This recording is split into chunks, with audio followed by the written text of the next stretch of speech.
அதிமுக கவலைப்படணும்னு ஒரு செய்தியை சொல்றாரு. எதுக்கு கவலைப்படணும்? இது கவலைப்பட வேண்டிய விஷயமே இல்லை. கருத்தியலா சந்திக்கிறோம். அவர் ஒரு திரைப்படத்தில இருந்து இப்ப அரசியலுக்கு வந்துட்டாரு. அரசியலுக்கு வந்தோன்னா அதிமுகன்ற ஒரு மாபெரும் இயக்கத்தின் மீது தன்னுடைய கருத்தியலை வைக்கிறார். அதுக்கு நாங்க பதில் சொல்றோம். அதாவது புரட்சித் தலைவர் எம்ஜிஆர் அவர்களுடைய பாடல்லாம் அவர் அந்த மேடையில சொல்றார். அதுல இன்னொரு பாடல் அவர் தெரிஞ்சுக்கணும். கருணை இருந்தால் வள்ளலாகலாம், கடமை இருந்தால் வீரனாகலாம், பொறுமை இருந்தால் தலைவனாகலாம், பொறுமை இருந்தால் மனிதனாகலாம், இந்த மூன்றும் இருந்தால் தலைவனாகலாம். இது புரட்சித் தலைவருடைய பாடல். ஒரு அதிமுகவினுடைய வரலாறை பற்றி அவர் படிச்சுக்கணும், நிறைய படிக்கணும். என்னன்னா செந்தில் ஐயா சொன்னாரு, திமுக அதிமுக ஏன் எதிர்ப்புன்னு கேட்டா பல பேருக்கு செய்தி தெரியாதுன்றார். என்ன செய்தி? ஒரு செய்தியும் இல்லை. இது ஊழலுக்கு எதிரான அரசியல், வாரிசுக்கு எதிரான அரசியல், ஏழை எளிய மக்களுக்கான அரசியல், அது அதிமுகவுடைய அரசியல். அதுதான் திமுக எதிர்ப்பு. இதை ஏன் அப்படி சொன்னாரு எனக்கு தெரியல. ஆனா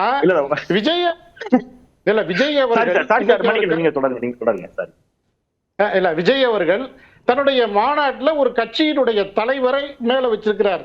அதிமுக திமுக சொந்தம் கொண்டாடுகிற பேரறிஞர் பெருந்தகை அண்ணாவுடைய படத்தை மேல வச்சிருக்கிறாரு. புரட்சி தலைவருடைய படத்தை மேல வச்சிருக்கிறாரு. அதற்கு காரணம் கேட்டா அதற்கு சரியான பொருந்தாத காரணத்தை தான் அவங்க சொல்றாங்க. புரட்சி தலைவர் எம்ஜிஆர் என்பவர் மக்களால் அறியப்பட்டு மக்களுக்கு பல்வேறு நலன்களை திரைத்துறையில் இருந்த பொழுது படங்கள்ல பாத்தீங்கன்னா கருத்துக்களை, அரசுக்கு எதிரான கருத்துக்களை, மக்களுக்கு நலனான கருத்துக்களை திரைத்துறையில புகுத்திக்கிட்டே வந்தார்.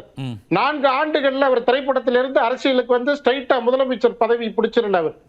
அப்ப அதிமுக வழிநடத்துகிறவர் யாரு? அதிமுக என்ன இப்ப வந்து ஒரு சரியான தலைவன்ட்ட, ஒரு தொண்டனா இருக்கிற ஒருத்தர்கிட்ட அந்த தலைமை பதவியை அதிமுக கொடுத்திருக்குது. அது அதிமுகவுடைய உட்கட்சி பிரச்சனை. நீங்க கருத்தியெல்லாம் எதிர்ங்க, அதிமுகவை எதிர்த்துக்கங்க, ஒன்றும் பிரச்சனை இல்லை. ஆனால் அதிமுகவை வசைபாடுவதற்கு அவருக்கு எந்தவித உரிமையும் இல்லை. இது வந்து சார் ஒன்னே ஒண்ணு, யாருடைய உழைப்பையும் யாரும் சொந்தம் கொண்டாடக்கூடாது. புரட்சி தலைவர் எம்ஜிஆருடைய என்ன சொல்றாருன்னா, எம்ஜிஆர் தான் எனக்கு பிடித்த தலைவர் அரசியலையும் சினிமாவிலையும் அப்படிங்கிறாரு. அப்படிப்பட்ட தனக்கு பிடித்த தலைவருடைய கட்சி இப்போது எப்படி இருக்கிறது அப்படின்னு தன்னோட ஆதங்கத்தை வெளிப்படுத்துறாரு. இல்ல, அதே மேடையில தானே அவரு சொல்றாரு, விஜய் வந்து கட்சி நடத்திடுவாரா, கூட்டம் கூடிருமா, மாநாடு நடத்திட்டா தலைவர் ஆயிருவாரா, இப்படி எல்லாம் வெளியில பேசுறாங்க. அதுக்கான பதில் நானே சொல்றேன்னு சொல்றாருல்ல, அதே பாணியில தான் நாங்களும் சொல்றோம். அதிமுகவை இவர் அரசியல் வளர்ச்சிக்காக கையில எடுத்துக்கிறார்.